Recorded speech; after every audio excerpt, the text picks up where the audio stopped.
chamber president was the most venerable Mahbubur Rahman. In fact, I gave an interview back in '87, and the then Dhaka Chamber leadership offered me a job as the Joint Secretary Research over here. I remember Ali Ashraf, the former Deputy Speaker, was the head of the interview committee. I went back to Professor Remansovan and told me, and the salary they offered was 6 times more than what I was getting at BIDS at that time. And I told Professor Remansovan that they're offering me a job and you are not paying me enough.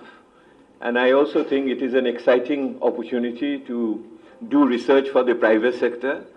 And he looked at me and said, they don't know you. That's why they're offering you a job. And then I thought that was his response, and somehow I didn't get to do that work. But I've been very lucky that throughout various leadership, and many of you are sitting over here, including Aftab Bhai, I think Momen Bhai was there, and others, and of course, Shehzad Abul Qasim Khan and others. It was a great pleasure for me to sustain my relationship with Dhaka Chamber of Commerce and Industries. Because I always thought Dhaka Chamber of Commerce and Industries as a special body or trade body which really represents the small and medium enterprises and those not necessarily having the big voice in the corridors of power. So, but at the same time, they do have the capacity, they do great work for this country. So as a result, whenever any call comes from Dhaka Chamber, on whatever subject, if you have asked me to speak on rocket science, I would have agreed to it. Because I enjoy coming to Dhaka Chamber, and now seeing Mahbub Bhai over here, my appreciation and dedication to this meeting increases tenfold. Thank you very much for inviting me over here. So, what I call, there is a surreal world out there now, which I call that the toxic tariff therapy being imparted. আমি চিন্তা করছি যে toxic এটার মাথায় আরেকজনের নাম দিতে চেয়েছিলাম যিনি এটা করছেন তো পরে আমাকে বলা হয়েছে যে তুমি আর ভিসা টিসা পাবা না ওই নামটা যদি দাও সো আমি নামটা ফেলে দিয়েছি but I thought I will do 4 T's over there কারণ অ্যালিটারেশন করতে চেয়েছিলাম টক্সিক থেরাপি ট্যারিফ থেরাপির সাথে আই আন্ডারস্ট্যান্ড প্রথম নামটা কি হতে পারতো আর কি সো এনিওয়ে সো এটা হলো একটা টক্সিক বললে পরে বাংলায় হবে একটা বিষাক্ত তেজস্ক্রিয় বলতে পারেন বিষাক্ত শুল্ক চিকিৎসা একটা বিষাক্ত শুল্ক চিকিৎসার ব্যবস্থা করা হয়েছে মার্কিন যুক্তরাষ্ট্রের নতুন প্রেসিডেন্ট আসার পরে আমি যেটা আপনাদের বলতে চাইবো সেটা হলো যে এই কাজটা যে করা হলো এটার পিছনে অর্থনৈতিক যৌক্তিকতাটা কি আছে একটা অর্থনৈতিক ছাত্র হিসেবে আমরা প্রথমেই বুঝতে চাই যে কোনো নীতি নিলে পরে তার পিছনে তাত্ত্বিক এবং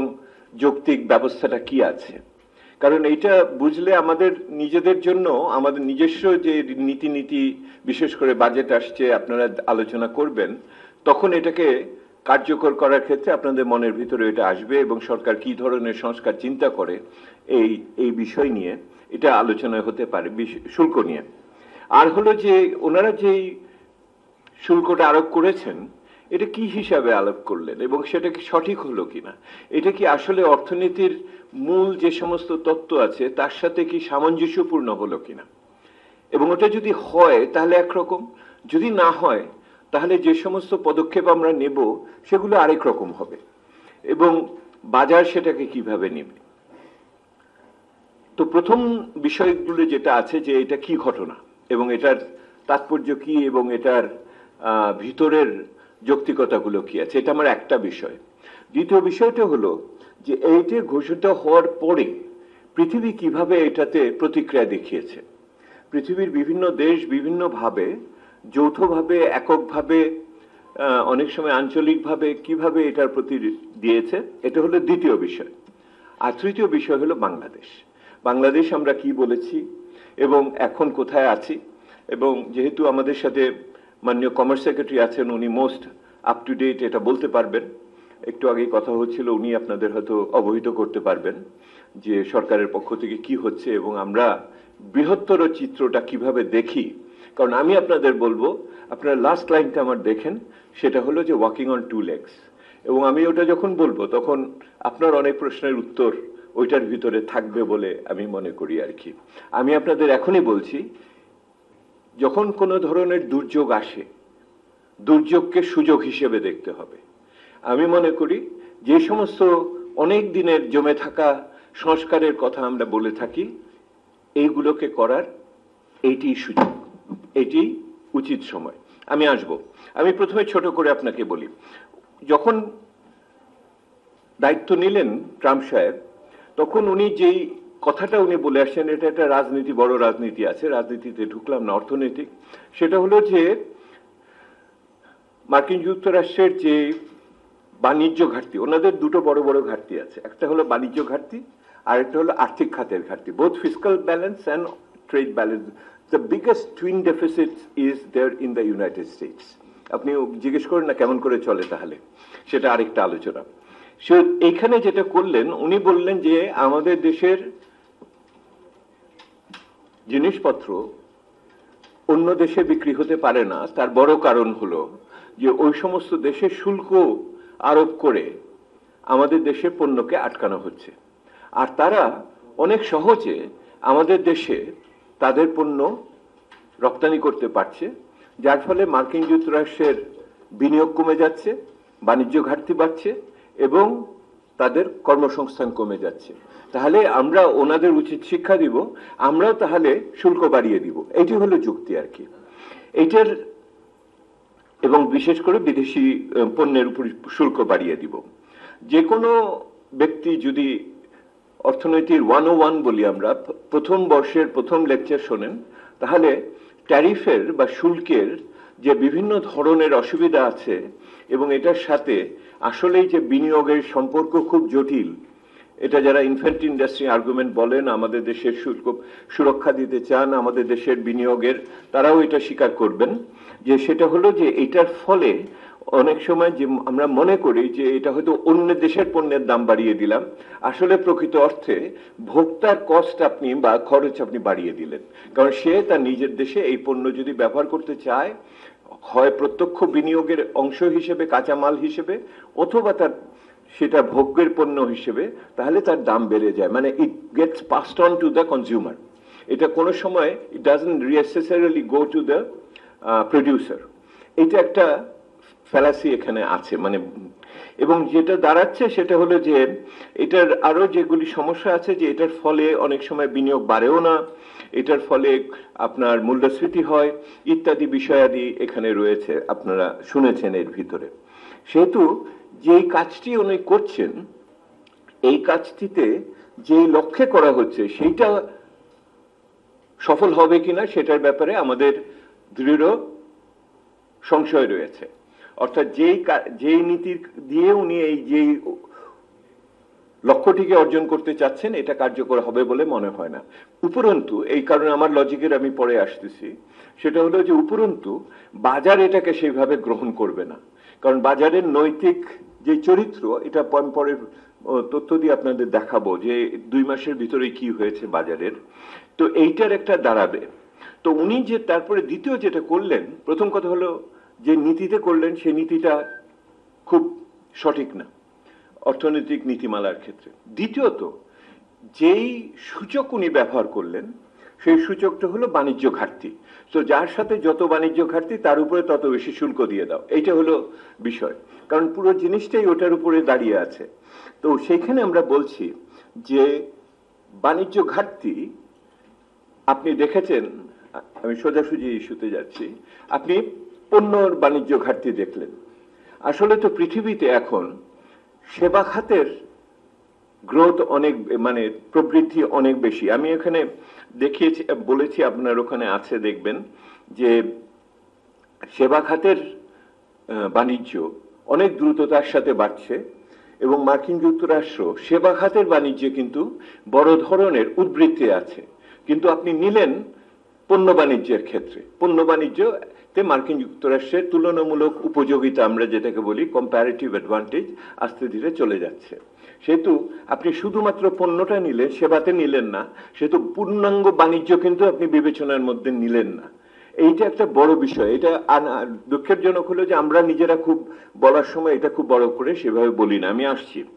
তাহলে সেখানে যেটা দাঁড়াচ্ছে আরো, সেটা হলো যে আপনি যে বাণিজ্য ঘাটতি দেখছেন, এটা তো যেই বছরের জন্য দেখছেন পরের বছর ভিন্ন হবে। তাহলে কি বছর বছর আপনার শুল্ক বদলাবে? বছর বছর যদি শুল্ক বদলায়, তাহলে আপনারা সকলে ভালো জানেন যে বিনিয়োগের ক্ষেত্রে যেই স্থিতিশীলতা দরকার, যে প্রেডিক্টেবিলিটির কথা আমরা বলি, যে সম্ভাব্যতার কথা আমরা নিশ্চিত হতে চাই, সেটার ক্ষেত্রে তো মিলবে না। সে তো আপনার ওই জায়গাটাতেও সমস্যা আছে। অর্থাৎ আমরা বলতে চাচ্ছি, আপনার নীতিটা যদি সঠিক শুধু হয় নাই তা না, আপনি সেই নীতি কার্যকর করার জন্য যে সূচককে বেছে নিয়েছেন সেটাও আপনার যৌক্তিক হয়নি। এটাও একটা আপনার বড় বিষয় এটার ভিতরে আমরা দেখতে পাচ্ছি। আমি যেটা আরো আছে এটার ভিতরে রাজনীতিও আছে। রাজনীতি কি আছে? সেটা হলো যে আমি একটা বলি, এটা যতখানি না আমাদের মতো, বাট এটা ইউরোপের সাথে মার্কিন যুক্তরাষ্ট্রের সম্পর্কের ব্যাপার, এটা ইউক্রেন যুদ্ধের সাথেও সম্পর্কের ব্যাপার।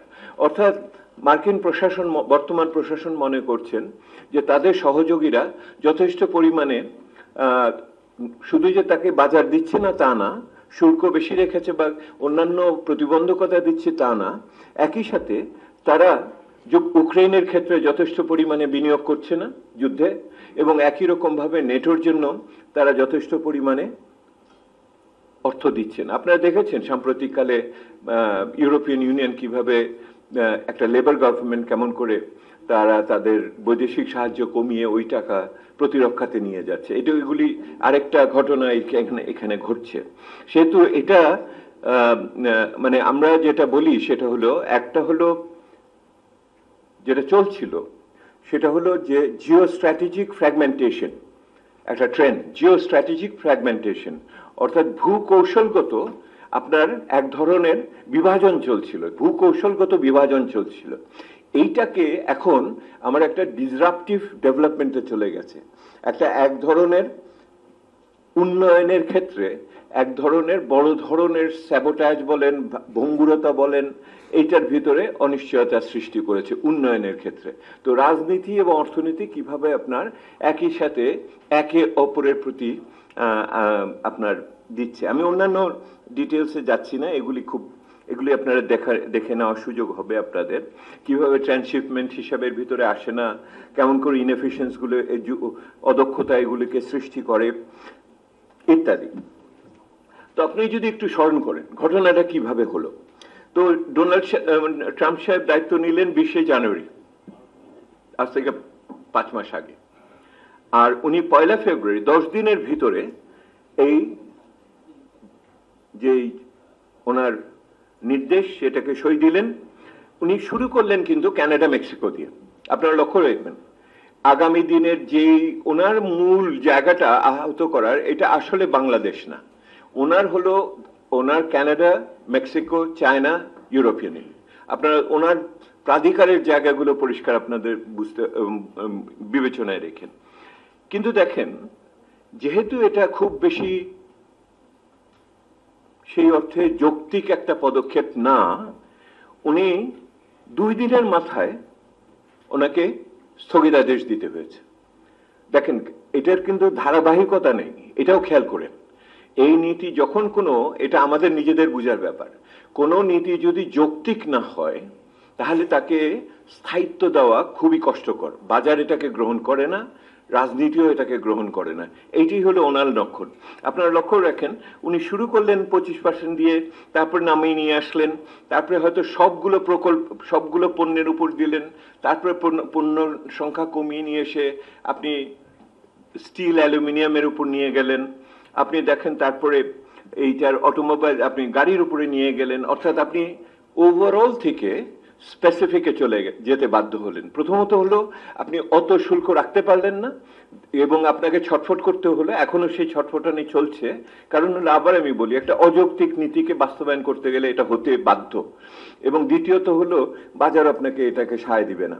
আর যেটা দাঁড়াচ্ছে, তখন আপনি পণ্য খুঁজছেন, দেশ খুঁজছেন। এবং দেখেন যতগুলি পদক্ষেপ হয়েছে তার 50% বেশি কিন্তু চীন সম্পর্কিত। সেহেতু চীন হলো আসল লক্ষ্যবস্তুর ওনাদের এই বাজার পদ্ধতি ইয়ের ব্যাপার।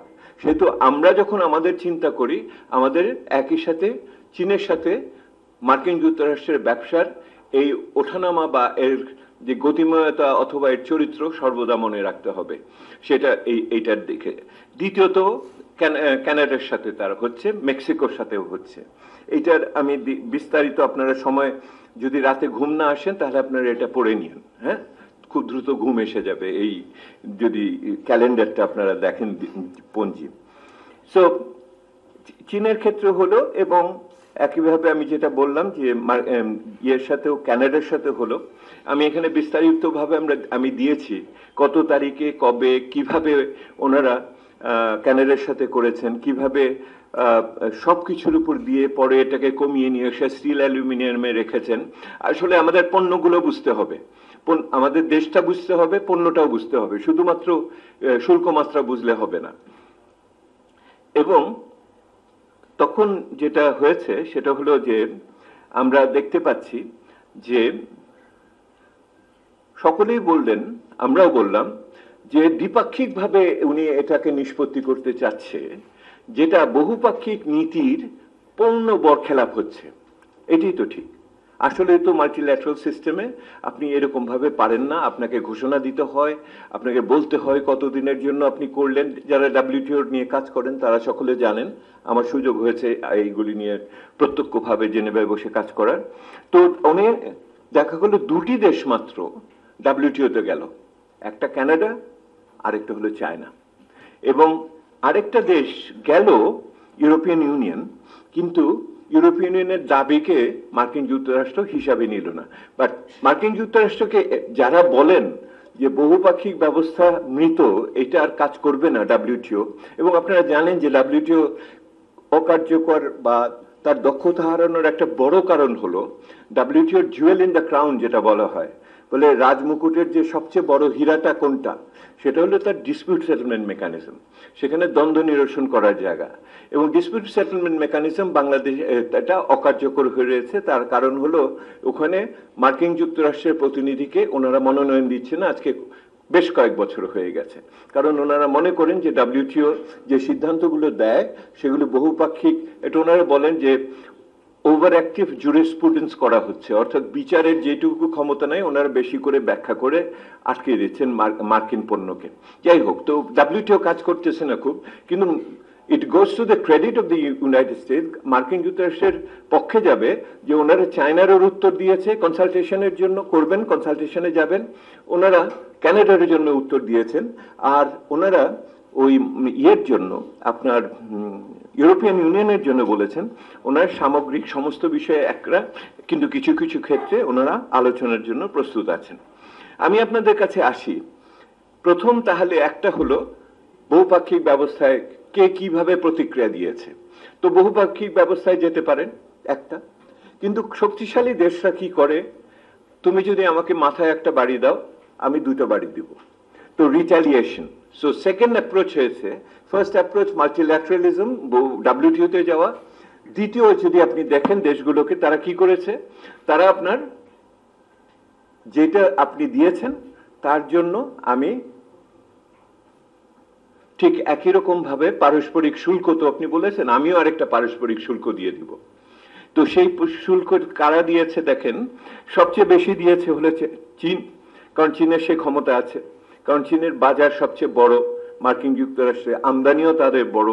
সেহেতু এই দেখা যাচ্ছে যে চীন 5 বার বিভিন্ন ধরনের শুল্ক আরোপ করেছেন। ওনারা উঠান উনিও উঠান, ওনারা নামান ওরাও নামায়। সেহেতু কি বলে বাংলায়, শঠে ষাট্ঠং সমাচরে, শঠের সাথে শঠের মতো আচরণ একমাত্র চীন করে যাচ্ছে এখন পর্যন্ত, আপনারা লক্ষ্য করে দেখবেন।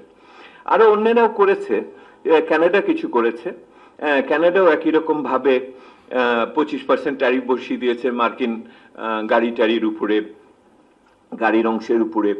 এবং কানাডা যখন করে তাদের সাথে এখনো আপনারা জানেন খামসা আছে, অর্থাৎ কানাডা, মার্কিন, মেক্সিকো এবং ইত্যাদির মিলিয়ে, আমেরিকা মিলিয়ে যেটা নাফটার উত্তরসূরি, সেই নাফটার উত্তরসূরি হিসেবে তারা ওইখানে তারা ব্যবস্থার ভিতরে যাচ্ছে। তৃতীয় যে পদক্ষেপটা হয়েছে, প্রথমটা বহুপাক্ষিক, দ্বিতীয়টা হলো আপনি একপাক্ষিকভাবে আপনি আচরণ প্রতি আচরণ করেছেন, তৃতীয়ত যৌথভাবে কারা করেছে। যদি দেখেন আপনি যৌথভাবেও কিন্তু আমরা বেশ কিছু রিয়াকশন দেখেছি। আমরা শুধু মাল্টিল্যাটারালিজম নিয়ে চিন্তা করি, কিন্তু আঞ্চলিক যে সমস্ত জোট এবং আসিয়ানের কথা উঠেছে, সেটা আমরা দেখি আফ্রিকান ফ্রি ট্রেড অ্যাসোসিয়েশন একটা চলছে এখন পুরো আফ্রিকা জুড়ে। তারা কালেকটিভলি ডিসাইড করেছে আমরা একা একা কিছু করব না, যা করি যৌথভাবে করব। চিন্তা করে দেখেন আজকে যদি সার্ক থাকতো তাহলে কিন্তু আমরা সাউথ এশিয়া মিলে আমরা একটা ব্যবস্থায় যেতে। আমরা কিরকম আঞ্চলিকভাবে দুর্বল হয়ে গেছি, কারণ আমার একটা প্ল্যাটফর্ম নাই যেখানে আমরা যৌথভাবে এই জিনিসটাকে মোকাবেলা করতে পারি। দ্বিতীয় দেখেন আসিয়ান মিনিস্টাররাও বলেছে যে তারা তাদের 10ই এপ্রিলের সামিটে কালেকটিভলি তারা করবে। তারা তাদের সদস্যদের আটকায়নি, বলে নাই যে তুমি করতে পারবা না, কিন্তু তার সিদ্ধান্ত করেছে যে আসিয়ান যৌথভাবে এগোবে, এইটি বাঞ্ছনীয়। একই রকম ভাবে দেখেন আরসেপ, আপনারা জানেন আরসেপে বাংলাদেশ সদস্য হয়নি, এটা আমার ব্যক্তিগত আক্ষেপ, হওয়া উচিত ছিল। ভারত ওখানে যায় নাই, আমরাও যাইনি, সেটার আরেক ভূ রাজনৈতিক বিষয়, এটা আপনারা জানেন। এটাকে সংশোধন করার সুযোগ এখন আছে, আমাদের যাওয়া উচিত আরসেপের সদস্য হিসেবে। এবং আরসেপ ওইখানে একই রকম ভাবে যৌথভাবে আগাচ্ছে। সেহেতু যারা আসিয়ানের কথা বলেন তাদের আরসেপের কথা আগে মনে রাখতে হবে, কারণ আরসেপ দিয়ে ওইটার এন্ট্রি হতে পারে আমার আসিয়ানে ঢোকার জন্য। কারণ আরসেপের ভিতরে ওই আসিয়ানের প্রায় অনেকেই ওটার ভিতরে রয়েছে, আর আসিয়ানের সবাই যতক্ষণ একমত না হচ্ছে ততক্ষণ পর্যন্ত আপনি ঢুকতে পারবেন না, এবং বিশেষ করে ওখানে মিয়ানমার আছে। তো আগান আছে। আরেকটা আমরা দেখেছি Bangladesh is there on the top. এই কারণ বাংলাদেশ হলো first country, almost first country যারা এটাতে রিয়াক্ট করেছে। আপনারা জানেন যে প্রধান উপদেষ্টা চিঠি লিখেছেন, সেই চিঠি লেখার পরেই স্থগিত হয়েছে এত বড় দাবি করি না, কিন্তু ওই নিঃসন্দেহে ওই চিঠিটার উপকারিতা হয়েছে এইটা আমরা মনে করি। এবং তারপরে যেটা হয়েছে আমরা যে দেখেছি যে আলোচনা শুরু হয়েছে, বিভিন্ন জিনিস আমাদের পক্ষ থেকে বলা হয়েছে, আমি এটা একটু পরে আসবো, বাংলাদেশের প্রতিক্রিয়ার মূল্যায়ন কি হতে পারে। তারপরে আমরা দেখেছি যে বাইল্যাটারাল নেগোসিয়েশনে কানাডা ঢুকে গেছে, ক্যাম্বোডিয়া ঢুকেছে, আরেকটা লিস্ট ডেভেলপ কান্ট্রি তারা একই রকম ভাবে করেছে, ভিয়েতনামও করেছে। এবং ভিয়েতনাম হলো সবচেয়ে আপনারা জানেন প্রাগ্রসর দেশ এই অঞ্চলে, যারা বাণিজ্য সম্পর্ককে ব্যবহার করে তাদের বিভিন্ন বিষয়, এবং মার্কিন যুক্তরাষ্ট্রের সাথে তাদের এই সম্পর্ক খুবই মানে বাণিজ্য ক্ষেত্রে অনেক কঠিন, গভীর। ব্রাসেলস করেছে, আমার অ্যাপেক কান্ট্রিজ গুলো করেছে, এবং ইন্ডিয়াও একই রকম ভাবে ডেলিগেশন পাঠিয়েছে। অর্থাৎ একদিকে আমরা দেখি যে শুল্ক আরোপ করছে, একদিকে দেখি আমরা বহুপাক্ষিক ব্যবস্থাকে কার্যকর করার চেষ্টা করছে, আবার একদিকে দেখি যে ওনারা যৌথভাবে চলছেন, এবং একই রকম ভাবে ওনারা আবার একটা চুক্তিতে আসার চেষ্টা করছেন। এইটি হলো একটা বড় লেসন বাংলাদেশের জন্য, যে আমি দেখলাম বিশেষে বলেছি we need to walk on two legs, যে কোনো একটি বিশেষ পদ্ধতিকে আপনি একমাত্র পদ্ধতি হিসেবে বাণিজ্য ব্যবস্থায় দেখতে পারবেন না। আপনার সবগুলো দরজা খোলা রাখতে হবে, সবগুলো জানলা দিয়ে আপনার বাতাস আসতে দিতে হবে, কারণ এক এক জায়গায় আপনি এক এক ভাবে আপনি লাভবান হতে পারেন, এক এক জায়গায় আপনি এক এক ভাবে নিজেকে সুরক্ষা দিতে পারেন। এইটি হলো বাণিজ্য যখন নেগোসিয়েশন হয় তার একটা বড় জিনিস। Don't depend on one single approach over the, এটা মাল্টিপল অ্যাপ্রোচে আপনার যেতেই হবে। এবং বিভিন্ন ডিপেন্ডিং আপন দি মার্কেট, মানে আপনি কোন বাজারের জন্য করছেন, কোন পণ্যের জন্য করছেন, কত শুল্কের জন্য করছেন, এইগুলোর উপর নির্ভর করবে আপনি কোন ধরনের পদ্ধতিকে আপনি ব্যবহার করবেন ওটাকে মোকাবেলা করার জন্য। সেহেতু দেখছেন এটা অনেক গভীরে যে জিনিসগুলোকে চিন্তা করার ব্যাপার আছে, এটার অনেক টেকনিক্যাল কাজ এটার জন্য প্রয়োজন করে, আমি যেটা বলছি। তো এর ভিতরে ডিল হচ্ছে, আপনারা দেখেছেন, এমনকি ইউএস যুক্তরাজ্যের সাথে করেছে, এমনকি চায়নার সাথে হয়ে যাচ্ছে। এটা হলো আরেকটা জিনিস, বাণিজ্য অর্থনীতিতে চূড়ান্ত শত্রু বলে কেউ নাই, সর্বোচ্চারে কিন্তু পারস্পরিক স্বার্থের উপরে এটাকে নির্ভর করবে। এবং যেই চায়নার জন্য হয়তো এই পুরো জিনিসটা হয়েছে, দেখা গেল ওই চায়নার সাথে মিলে গেছে আর আপনি ছিটকে পড়েছেন। কি বলে আমার বাংলাদেশে, আমার দুধ মিলে যাবে আর আঠিটা ছিটকে পড়বে। এইটি হলো আমরা যদি সঠিকভাবে না আগাতে পারি এইটার ক্ষেত্রে, এইটি আপনি খেয়াল করার ব্যাপার আছে। আর যেটা ডিলস চলছে আমি তো বললাম, আমি এগুলিতে যাচ্ছি না। এখন আমি আসি আমার একটা বড় বিষয়, যেটা হলো, যেটা আমি একটু আগে সেক্রেটারি মহোদয়কে বলছিলাম, সেটা হলো আমাদের এলডিসি অ্যাপ্রোচ। যে 2 বছর আছে, এই 2 বছরের ভিতরে এই বাণিজ্যের ক্ষেত্রে আমরা এলডিসির অ্যাপ্রোচ কার্যকর করতে পারলাম কিনা। এবং আমার প্রাথমিক ইয়ে হলো এই জায়গাটা আমরা এখনো ব্যবহার করি নাই, জেনেভাকে আমরা এখনো সেভাবে ব্যবহার করি নাই। দেখেন কি হলো, how important is LDC for the US, মানে ইউএস বাজারের জন্য আমাদের স্বল্পোন্নত দেশগুলো কত ইম্পর্টেন্ট।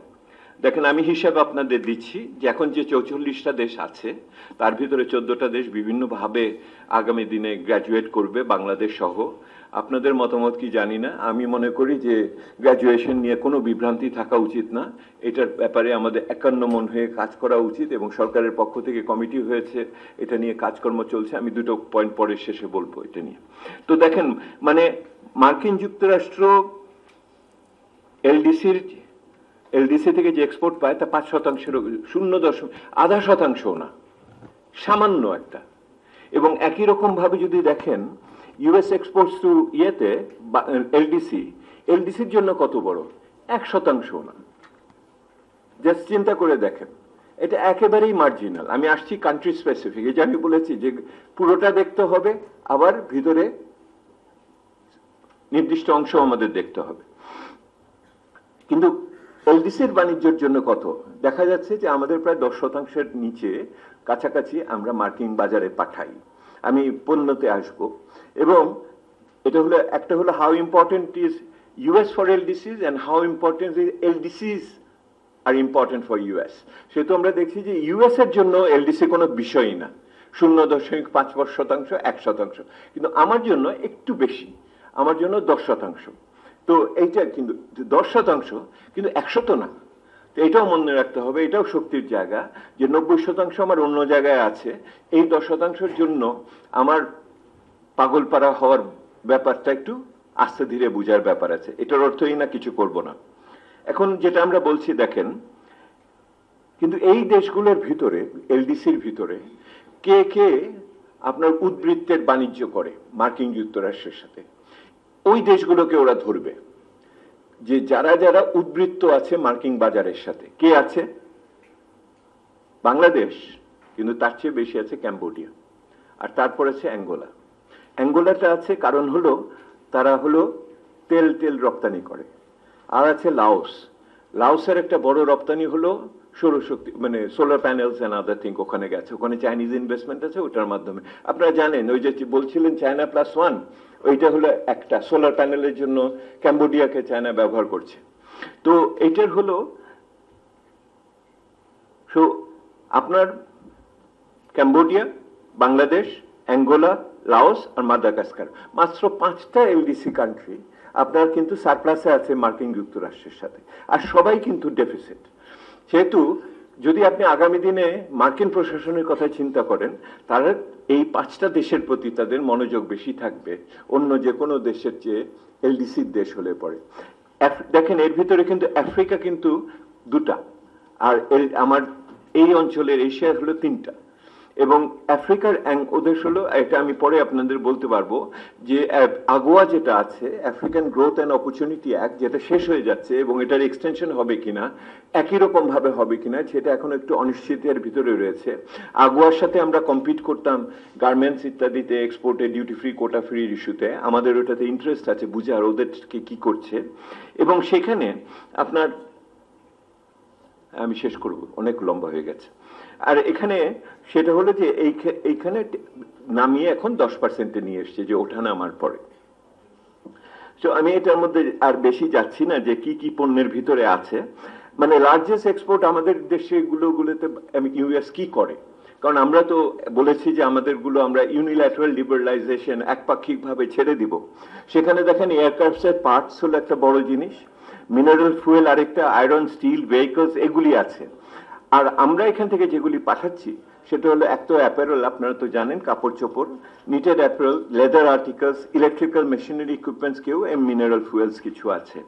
সো যেটা দাঁড়াচ্ছে সেটা হলো যে 44টা এলডিসির ভিতরে যদি কোনো এলডিসিকে তারা মনোযোগে নেয় তাহলে তারা ক্যাম্বোডিয়াকে নিবে, বাংলাদেশকে নিবে, অ্যাঙ্গোলাকে নিবে, লাওসকে নিবে। এই 4টে দেশকে তারা নিবে বলে আমি আগামী দিনে মনে করি, মনোযোগে তারা রাখবে। এখন কারণ গিনি বিসাউয়ের মতো দেশগুলো তাদের জন্য বড় বিষয় না, কিন্তু ইস্যু হলো যে ট্রেড ইন সার্ভিসেস। আমি আগে বলেছি আমাদের নেগোসিয়েশনের একটা বড় পয়েন্ট হওয়া উচিত, সেটা হলো গুডসের থেকে মনোযোগটা সার্ভিসেসে নিয়ে যাওয়া। কারণ মার্কিন যুক্তরাষ্ট্র সার্ভিসেসে অনেক বড় ব্যালেন্সের ভিতরে থাকে। সেটাও আমি দেখাচ্ছি আপনাদের যে largest exporter of services in the world হলো ইউনাইটেড স্টেটস, এবং এই যে 27টা দেশ 44টার এলডিসির ভিতরে তারা সবাই সার্ভিস ইম্পোর্ট করে মার্কিন যুক্তরাষ্ট্র থেকে। এবং মার্কিন যুক্তরাষ্ট্রের সাথে আপনি যদি হিসাব করেন তাহলে তারা লার্জেস্ট সার্ভিস এক্সপোর্টিং এলডিসিস হলো, মানে আমরাও পাঠাই তানজানিয়া, বাংলাদেশ, ক্যাম্বোডিয়া, কিন্তু লার্জেস্ট ইম্পোর্টিং এর ভিতরেও কিন্তু বাংলাদেশ এখানে রয়েছে। সেহেতু বাংলাদেশের জন্য, এবং এখানে পজিটিভ ব্যালেন্সে আছে, আমাদের অ্যাগ্রিগেট ব্যালেন্স দেখা উচিত বোথ ইন কমোডিটি অ্যান্ড সার্ভিসেসকে মিলিয়ে, নট অনলি ইন কমোডিটিস। এটা একটা নেগোসিয়েশন পজিশনের থেকে আমি বলছি, এবং সেটা ডাব্লিউটিওর আন্ডারেই পড়বে এবং ইত্যাদি ইত্যাদি। এখন পর্যন্ত এই সার্ভিসেস এর আর্গুমেন্টটা আমি অত বড়ভাবে দেখি নাই। আমি একটা বলেছি এলডিসির আর্গুমেন্টটা বড়ভাবে দেখি নাই, আমি অন্যটা বলছি যে আমার সার্ভিসেস এর আর্গুমেন্টটাও আমরা খুব বড়ভাবে দেখি নাই এখন পর্যন্ত। আর এটার ভিতরে আর আমি ঢুকছি না। আমি যেটা বলতে চাচ্ছি যে এইটার একটা বৈরী আনুপাতিক প্রভাব পড়ছে এলডিসির উপরে। এলডিসি এমন বড় কিছু না মার্কিন বাণিজ্যের জন্য, কিন্তু যেই চাপটা আমাদের দিল এটা কিন্তু ডিসপ্রপোর্শনেট হলো, এটা বাণিজ্য শক্তির সাথে সামঞ্জস্যপূর্ণ হলো না। এটার ভিতরে ইম্প্যাক্টের দিক থেকে আপনারা জানেন যে সাধারণভাবে যে সমস্ত এর ভিতরে 4-5 জন আমার সহকর্মীরা এই ব্যাপারে কাজ করেছেন, আমার সামান্য কাজ আছে, কিন্তু এটার ভিতরে মাস্টার সহ অন্যান্য রিয়াজ সাথে আরো অন্যরা কাজ করেছেন, প্রফেসর মুস্তাফিজ কাজ করেছেন, আরো সেলিম রায়হান ইত্যাদিরা। তো এখানে থেকে যেটা দেখা যাচ্ছে সেটা হলো যতখানি আমরা ভয় পাচ্ছি এত ভয় পাওয়ার কোনো কারণ নাই, যতখানি ভয় পাচ্ছি অত ভয় পাওয়ার কারণ নাই। আমি দায়িত্ব নিয়ে কথাটা বললাম, এবং এটার একটা বড় কারণ হলো যে যে সমস্ত impact they are going to put through their tariff, ওনারা শুল্কের মাধ্যমে যে সমস্ত আমাদের রপ্তানি বাণিজ্যের উপর পণ্য, আমাদের প্রস্তুত পণ্যের উপরে, পোশাক পণ্যের উপরে দিতে চাচ্ছেন, সেটা আমাদের যেই প্রতিযোগী তাদের উপরে পড়ছে, এইটা না যে শুধু আমার উপরে পড়ছে। সেহেতু রিলেটিভ কম্পিটিটিভনেস, তুলনামূলক প্রতিযোগিতার জায়গাতে আমরা খুব বেশি হারাচ্ছি না। ভিয়েতনামকে আমি বাইরে রেখেছি, কিন্তু লাওস, ক্যাম্বোডিয়া ইত্যাদির কথা যদি তুলি, ইথিওপিয়ার কথা যদি তুলি, তাহলে দেখবেন যে আমরা সেই অর্থে কোনো বড় ধরনের শুল্কের আঘাত তুলনামূলকভাবে, আমি তুলনামূলকভাবে বলছি, এইটা আমাদের দেশে আসেনি। আগুয়া যতক্ষণ পর্যন্ত না আবার নবায়িত না হচ্ছে, আমরা খুব ভালো করে জানি না তারাও এই সুযোগে, মানে যেটা আমাদের আফ্রিকার সাথে ছিল সেই জায়গাটাতেও আমরা হয়তো এত ভয় পাওয়ার আমি কোনো কারণ দেখি না। আমি মনে করি আরো কারণ দেখি না, কারণ অনেকেই যেটাতে হয়েছে দেখেন, আমি এই জন্য বলেছি আমাদের রিয়াকশনটাকে নিজার্ক, বুঝছেন না, প্রথমেই আমাদের হাঁটু পা কাঁপা শুরু করে দিছে নাকি আমরা চিন্তা ভাবনা করে রিয়াকশন দিচ্ছি। আমি মনে করি সরকারের পক্ষ থেকে যে প্রাথমিক প্রতিক্রিয়াগুলো দেখা হয়েছে সেগুলি সঠিকভাবে হয়েছে।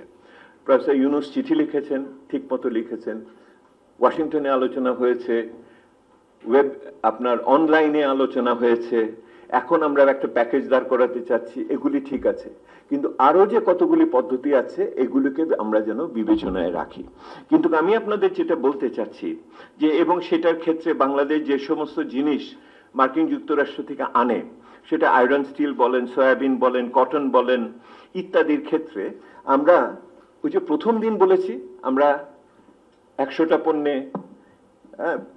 যে দিয়ে দিব, একতরফা ছাড় দিয়ে দিব, আমার কাছে মনে হয়েছে এটা একটু আগ বাড়িয়ে বলেছি। এটা আমি হলে নেগোসিয়েশনের সময় রাখতাম, এটা আগে বলার দরকার ছিল না। বলতে পারেন যে এটাতে তো কোনো তাৎপর্য নাই, কারণ অনেকগুলো পণ্যতে তো আসলেই কোনো শুল্ক ব্যবহারই হয় না, শুল্কও হয় না ইত্যাদি।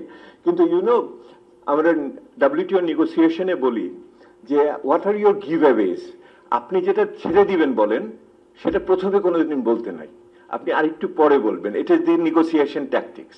সেটা আমার মনে হয় যে আমাদের গুডউইল দেখানোর জন্য আমরা একটা প্রায়র ইনভেস্টমেন্ট করেছি হয়তো এটাতে, বাট আমি হলে আরেকটু পরে বলতাম। এই আলোচনা শুরু হলে পরে এটার ভিতরে টিকফার আন্ডারে বা অন্য কিছুতে হলে এটার ভিতরে ছিল। এখন যেটা দেখা যাচ্ছে, আমি বলি আপনাকে কেন আমি মনে করি যে একটা আজে বাজে অর্থনৈতিক পদক্ষেপ কেন টিকবে না। আপনি দেখেন মুডির দেখেন, ফিচ দেখেন, ভিতরে দেখেন, সব জায়গাতেই আপনার প্রবৃদ্ধির হারকে কমিয়ে দিয়েছে, আপনার কর্মসংস্থানের হার কমিয়ে দিয়েছে, মূল্যস্ফীতির হার বাড়িয়ে দিয়েছে। প্রাক্কলনগুলোর কথা বলছি, পৃথিবীতে যে প্রাক্কলনগুলো আছে, শুধু ওয়ার্ল্ড ব্যাংক IMF না, ব্যক্তিভাবে যারা রেটিং করে তারাও দিয়েছে। এবং একই রকম ভাবে বলছে না যে এটার ফলে মার্কিন যুক্তরাষ্ট্রেতে বাজার বাড়বে, স্টক মার্কেটের অনেক ভ্যালু চলে গেছে, সবচেয়ে এলেন মাস্কের ভ্যালু ওইখানে চলে গেছে। সেহেতু আমার জেনারেল পজিশন হলো, আপনাদের আমি বলছি যে এটা টিকবে না। কারণ হলো বাজার এটাকে কারেক্ট করবে, একটা বাজার এটাকে এমন জায়গায় নিয়ে আসবে। কথা হলো যে এই সময়কালে কি করব, আমি ওইটা বলেই শেষ করব। এবং এটার ভিতরে আমাদের লেদার প্রোডাক্টস, ফার্মাসিউটিক্যালস, অ্যাপারেলস, এগুলির প্রত্যেকটা ইস্যুতে আমাদের কি করার আছে। এবং আপনি দেখেন, আমি যে বলছি যে এত ভীত হওয়ার এত কিছু মানে হাত পা কাঁপার দরকার নেই। কারণ হলো US ট্রেজারি ডার্টি 15কে আইডেন্টিফাই করেছে, নোংরা 15টি, শব্দটা ঠিক হলো কিনা জানি না, যে ওনারা নোংরা 15টিকে চিহ্নিত করেছেন। বাংলাদেশ তার ভিতরে নাই, বাংলাদেশ তার ভিতরে নাই। এটা আমাদের জন্য একটা স্বস্তির জায়গা, এটাও আমাদের চিন্তা করে হবে। তো আমি যেটা বলে শেষ করতে চাচ্ছি আপনাদের, সেটা হলো যে এছাড়া যে রেগুলেটরি ডিউটিজ ইত্যাদি, সাপ্লিমেন্টারি ডিউটি আমরা কিছু কমাতে পারি মার্কিন যুক্তরাষ্ট্রের জন্য, এগুলিতে আমার কোনো অসুবিধা নাই। কিন্তু একটা কম্প্রিহেন্সিভ ডাইনামিক রোলিং প্ল্যান নিয়ে আমার আগাতে হবে এটার জন্য।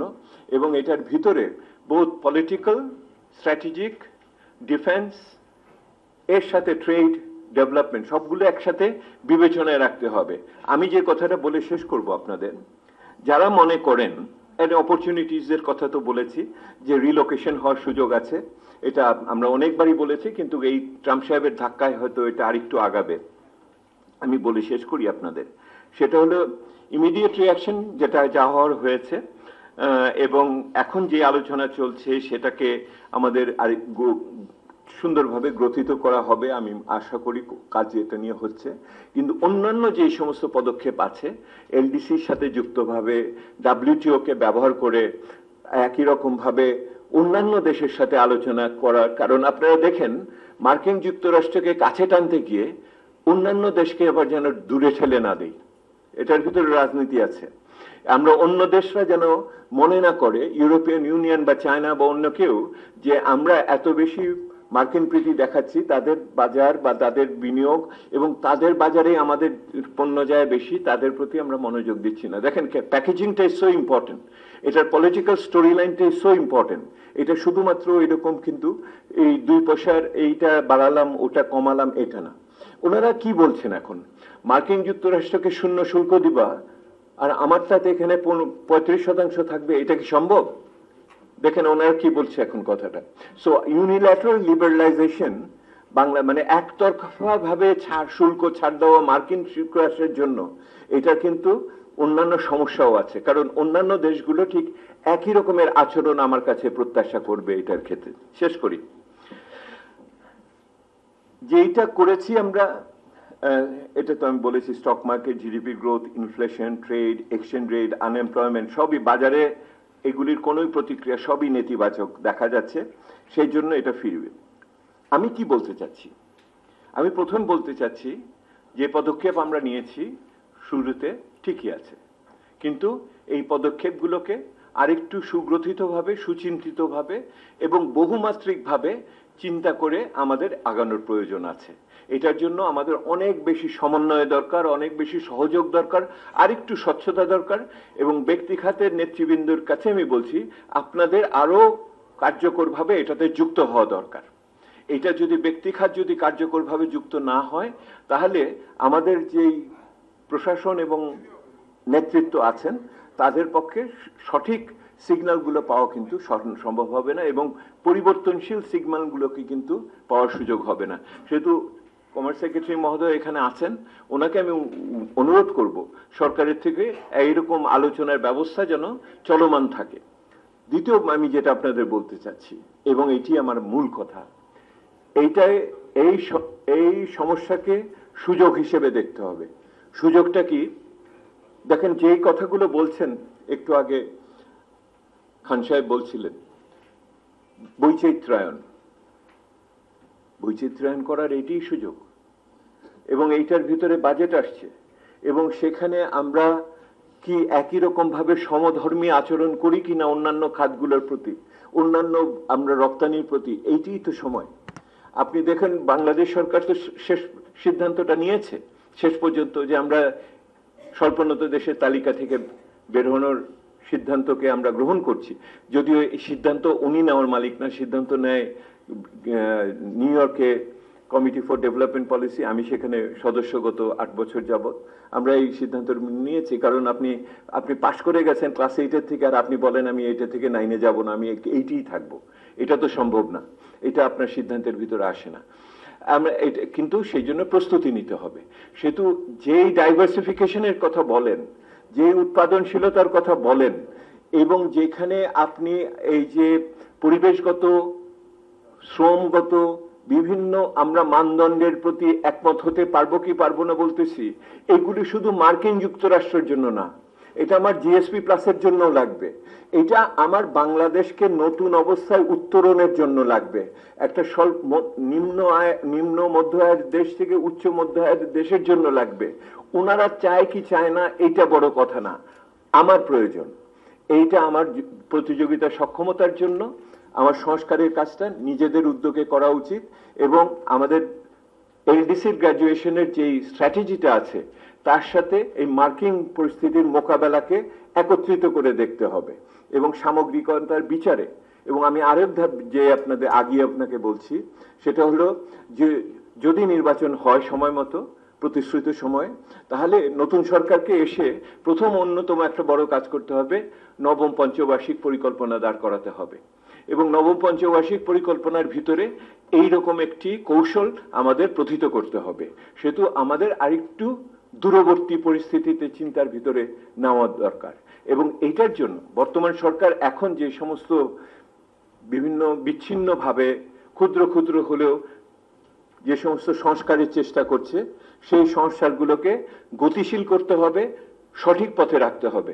আপনাদের সাথে এখানে খোলামেলা আসার আগে আমি নেতৃবৃন্দকে বলছিলাম, ব্যক্তিখাত কেন আরো বেশি কার্যকরভাবে অর্থনৈতিক সংস্কার প্রক্রিয়া যুক্ত হয় না, তাদের যে সমস্ত দুঃখ কষ্টগুলো আছে সেগুলো কেন সোচ্চারভাবে বলে না।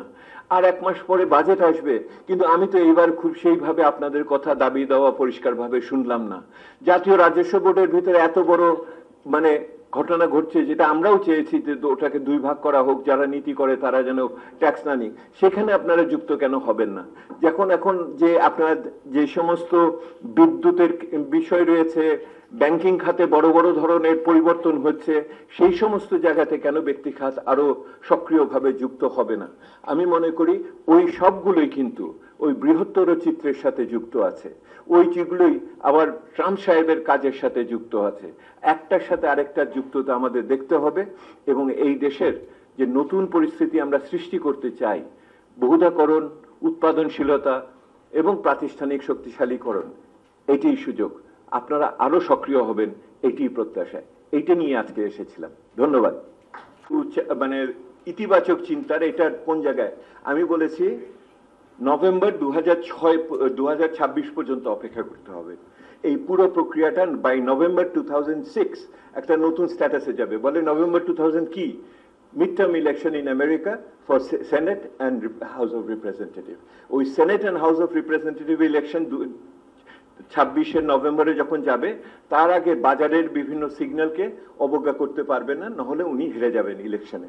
সেই জন্য আমি মনে করি এই পলিটিক্যাল সাইকেলের সাথে মিলিয়ে আমাদের নীতিগুলোকে চিন্তা করা উচিত। Thank you.